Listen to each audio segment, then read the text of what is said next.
313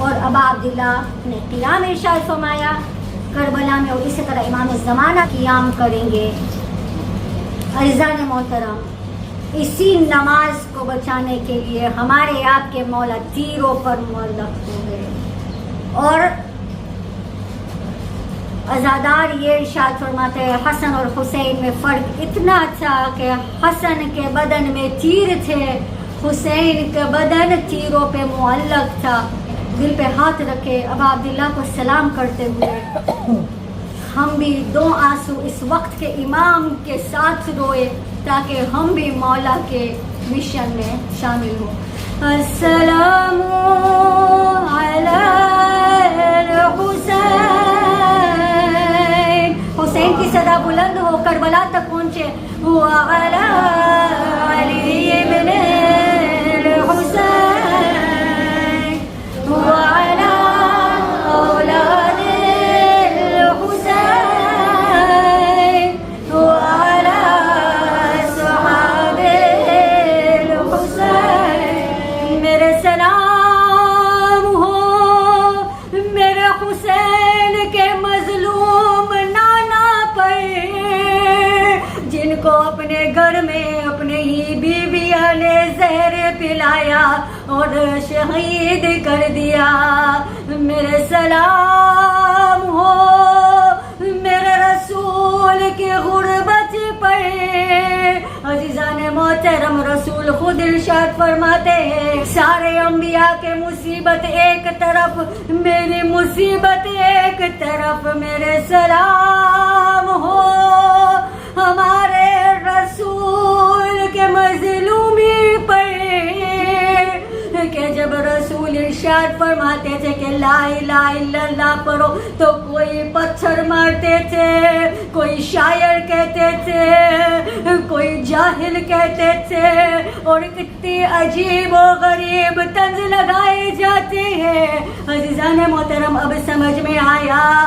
کہ رسول پر پتھر پڑے تو زینب کو راہ کوفہ شام میں پتھر کیسے نہیں پڑتے۔ میرے سلام ہو اس رسول کے غریب آل پر،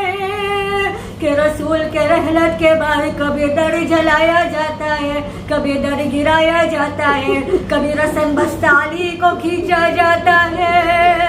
تو کبھی حسن کے بدن پہ تیر لگتے ہیں، تو کبھی حسین کو کربلا میں شہید کرتے ہیں، تو کبھی حجاب چھینی جاتی ہے، تو کبھی سکینہ کے منہ پہ تماچے لگتے ہیں۔ میرے سلام ہو میرے رسول کے مظلوم آل پر، جن کو ایک ایک کر کے کبھی قیدی کیا، کبھی زہر دیا، کبھی پول پہ بدن رکھ دیا، اس غریب حالت میں کہ کو شہید کر گیا۔ میرے سلام ہو میرے خون کے آنسو رونے والے مولا پر، جو پردہ غیب میں تڑپ رہے کہ اللہ کب وہ وقت آئے گا کہ میں محسن کا انتقام لوں۔ انا للہ وانا